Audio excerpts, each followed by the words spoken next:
Touchdown Friday Night is sponsored by these local businesses. Hello, everybody, and welcome to Touchdown Friday Night, one of the largest high school football shows in Tennessee and Virginia. I'm Kenny Hawkins, along with my break dance partner. You're the Australian, by the way. Busted. Nick Dugan. Oh, you know the kangaroo. Tonight is our first BOGO edition. It was opening night for schools in Southwest Virginia, while Northeast Tennessee headed into round two. But before we get this party started, here is Nick with our Pisgah Roofing top tackle of the night. Nick. Top Tackle of the Week is sponsored by Pisgah Roofing. Oh, Kenny, our top tackle of the night brought to you by Pisgah Roofing, coming from Burley Stadium. DB playing Greeneville, and the Tribe quarterback Austin Sykes putting his head down to get a couple extra yards. Drew Armbrister driving him back with authority and driving the legs through to the end of the tackle. Kenny, you looked that up, open field tackle in the dictionary? Tad, don't be surprised to see Armbrister pop up there. He delivers our Pisgah Roofing top tackle of the night. And you know what was impressive? He kept driving his feet. That's right. Keep the feet chopping. That's right. Thanks, Nick. Tonight, somebody's O had to go. Dobbins Bennett made his way to Greeneville to face the Green Devils, a game between two unbeaten teams. The bigger school Indians have dominated this series, but the Green Devils have won the last 5 in a row. You won't be able to find two hungrier teams tonight than the Green Devils and the Indians. Devils start us off. Caden Ball hands off the ball to Carson Quillen. Good night. And he is gone to the end zone, 75 yards, and just like that, it was 7-0. Still in the first. Ball passes to Zayden Anderson, who catches it short. Good night. He's gone. Zorro takes it to the end zone, and just like that, Greeneville led it 14-0. Second quarter. Ball and Quillen. Sounds like a law firm. That's right. Proving to be a good combination with the handoff as Quillen powers to the end zone. Devils are now on top 20-0. With 8 seconds left in the quarter, Ball with an attempt. A long pass for a touchdown, but it's going to be intercepted by Jalen Thomas. He'll gain some ground before getting brought down by a swarm of Devils. That was about the only highlight for DB. Moving on to the end of the third. Ball will find an opening, and he is out of here. He'll make it good night to the end zone and score. All Green Devils tonight against Dobbins Bennett as they went on to win 35-0.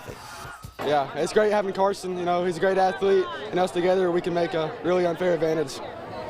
You know, coming in, we knew they had a, tough offensive line, big guys up front. They had more dudes than us, so we knew if we weren't in good shape, it was going to be a tough game. That delay kind of set in, got some energy going in the locker room before we came out, and it worked out in our favor. Yeah, starts with how hard Carson was running the football tonight. Everybody's game plan is to try to stop him, and it was taking 3 or 4 guys to get him down. Then it opens everything up for Caden. Caden runs the ball really hard, athletic out there. You got those 2 guys in there running the football, and what we've got out on the edge, it's hard to pick and choose what you're going to try to stop. They got more dudes than us. Greeneville beating Dobbins Bennett tonight 35-0. Cherokee Oak and Granger, that final 42-21. Granger winning the contest. In Carter County, Elizabeth and Morristown West were not so fortunate. They were slated for a non-region game tonight at 7, but Mother Nature had other plans. Heavy rain and strong winds, plenty of lightning caused the game to be postponed. Still no word yet on whether it will be made up or not. Cyclone scheduled to open region play next week against Granger. So once again, this game postponed tonight. Morristown East and Hardin Valley. It was Morristown East beating Hardin Valley by the final of 34-17. Now let's take you to Bristol as the Vikings take on the Sullivan East Patriots, and the fans showed up in support of the Vikings. And didn't they get their stadium renovated? Got the new digs. There you go. The Vikings get off to a quick start. Trent Dydale runs in for the early touchdown, making a statement to the Patriots. However, on the whole, the extra point is fumbled. Jack Richardson recovers quickly to make the run in for a 2-point conversion, raising the lead to 8-0. Similar story in the second quarter. Riley Price. Price is right from the handoff, runs around the defense, dodging tackles left and right for another touchdown for the Vikings. That puts the lead 14-3. Dydale taking a moment to remind us it's that time. It's indeed football time in Tennessee.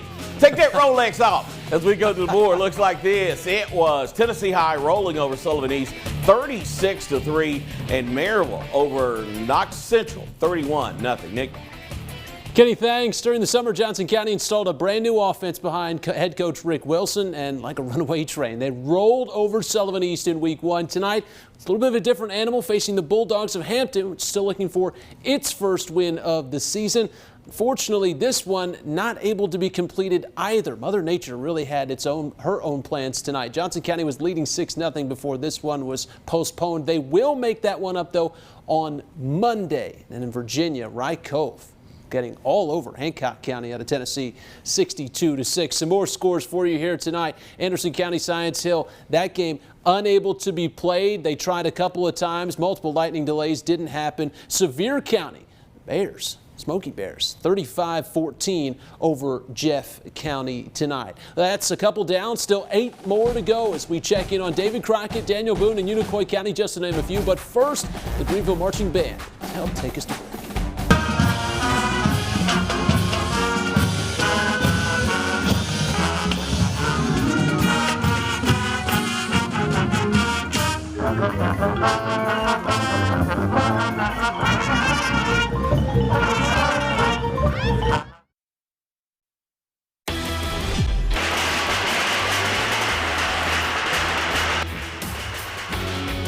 Cherokee with his home opener taking on David Crockett tonight. Pioneers' first possession, quarterback A.J. Wynn. He'll take it around the right side for a big gain. Crockett first down in Chiefs territory. He's running for his life. Crockett caps the drive with his John Hall touchdown. That made it 7-0. They would lead it 13-0 at that point. Cherokee begins to pound away at the Pioneers. Hayden Hook takes the ball right up the middle for the first down. Then Hook, Captain Hook, that's what I'm going to start calling him, Captain Hook. Again, this time off the right side. Cherokee took a 28-21 lead in the fourth. The Chiefs dominate in the second half and went on to win over David Crockett tonight by the final of 35-21. And look at Carnes, one of their best start in a while. They beat William Blount tonight, 26-21. Now we take you out to Sullivan County, where the West Ridge Wolves hosted the Daniel Boone Trailblazers. The Wolves took control early, leading 28-7 at the break. Then sophomore receiver Jackson Price is right. Took the opening kickoff of the second half all the way to the house. It was 35-7 Wolves. Then late in the fourth, it was another sophomore, this time Isaac McGee, taking the snap, keeping it himself, getting to pay dirt to seal the victory. Daniel Boone just wasn't able to get much going tonight, and the West Ridge Wolves improved to 2-0 with a 42-7 win in front of the home crowd. It was also Lakeway Christian losing the Volunteer 41-38. Nick? Kenny, thanks. Now on to two teams that won both of their openers last week. Happy Valley on the road tonight, facing off against the Devils of Unicoi County. We pick it up second quarter after a 20-minute rain delay. 20 minutes. Devils down 6-zip. Offense gets rolling. Quarterback Colby Jones hands off to senior running back Branson Saltz. Almost breaks free down the sideline before he's out of bounds. A few plays later, after the penalty, sets the Devils back out of the red zone. How about the quarterback throwing deep into the corner? Jones doing his Patrick Mahomes completion to the back corner. It's Aiden Evely. It's 7-6 on the following kickoff. The Warriors' Ron Paul Parker. We had some attitude returning this football. You got to watch them. You got to watch out for the 3 names. Hey, they had a big touchdown return last time. Not quite going to get it done here, but look at him carry some guys. Give me that. 7-6. No scoring there, and this one actually ends as a no contest after Lightning finishing this one at halftime. So once again, another game struck down. A Cherokee, North Carolina defeating Cosby tonight, 19-7. West Greene Buffaloes taking on the Cloudland Highlanders. This was yesterday evening, a little bit sunnier out there. Highlanders making an early run. Sophomore Grayson Cole going to fumble the ball here off a tackle by juniors Walker Googe and Bryce Birchfield, and they're going to pick it up. However, Grayson seeks a chance at redemption here, cutting through the tough defense for a touchdown here and puts the Highlanders up 6-zip in the first. Get to that pylon, young man. It's a touchdown. The Buffaloes trying to make something happen in the second. Austin Franklin out of nowhere here with the interception, undercuts that route, and he takes this one over. Sophomore Grayson Cole again, not finished running the ball. Another touchdown in the second to bring the Highlanders lead up to 14-zip. Cloudland would go on to blank the Buffs 30-0. 9 down, so 4 more to go. We head to Southwest Virginia, but first, the John Battle cheerleaders help take us to break.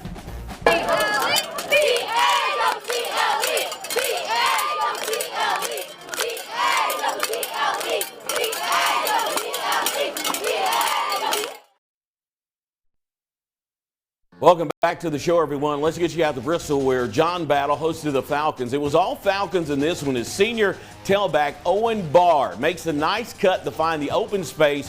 He'll take it in for 6 on the opening possession. Then later on in the first quarter, they brought out the trick plays. Check this out. Halfback pass. Senior Luke Hohenegger completes it to Judge Dillo for the second Abingdon score. I'm feeling it. Playing weak. Battle played hard, but it wasn't enough. Abingdon wins this one convincingly by the final 42-6. It was also Eastside beating Wise Central 22-21. Ridgeview all over J.I. Burton 52-0. Union blanking Lee by the final 47-0. Let's take a trip down to Gate City, where they played host to Richlands. When we got there, Gate City was up by a score 7-0 at the half. Where running back Walker Hillman had a night. 16 carries for 145 yards, and the only score, that was in the first half. Coming out of the half, Richlands started with the ball. Big lineman Nick Umans gets a massive tackle for loss. I just don't know how all of this humanity got through here as he takes that one and he is gone. This interception by defensive back Brock Holdenbeek for a 20-yard return. The crowd was not letting up, though. Blue Devils had the ball on their own 20. Corey Bird brought out an 80-yard run, but our camera guy, what is this? What's going on? Is he trying to make the tackle? Good gracious. We saw everybody in the stadium tonight. Watch out. As we go to the scoreboard, it looks like this. Great game tonight. Once again, Gate City beating Richlands by the final of 20-0.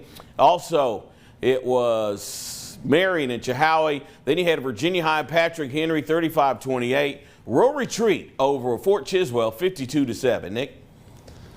All right, Kenny, let's take a trip out to Nicholsville for a game between Twin Springs and Northwood. It was a battle of defenses against the wing T offense. Don't hear that too often. That is to start the game. Northwood got the ball. Quarterback Dalton Gates turns a bad snap into something good. How about a 4-yard run? I mean, he ran about 14 yards to get 4.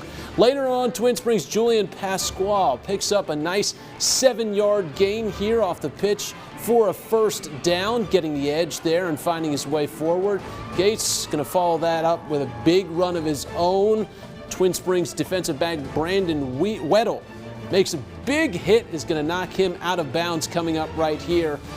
The offenses decided to wake up in the second half after we left. It's Twin Springs who goes on to win this one in dominating fashion. 27-0 is your final. Holston over Eastern Montgomery tonight, 46-12. Some more scores from Southwest Virginia for him. A little West Virginia sprinkled in there for you. Sherman, West Virginia, gets the better of Hurley, 47-20. Twin Valley and Phelps, Kentucky. That one postponed due to weather. Thursday night, Lebanon up 7-0 in the second quarter of the Coal Bowl. Annual game between Honaker and the Pioneers. Tigers will hit things off. Peyton Music, the pass to Jackson Dye, who will gain some yards before getting pushed out of bounds. That's first and goal. He's awfully close. It sets up something easy for Music.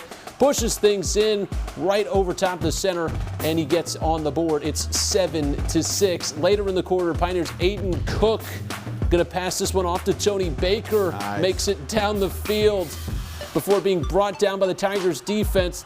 Good, finally dragged him down. This sets up a handoff to Lane Jesse, who'll roll over a Tiger and score.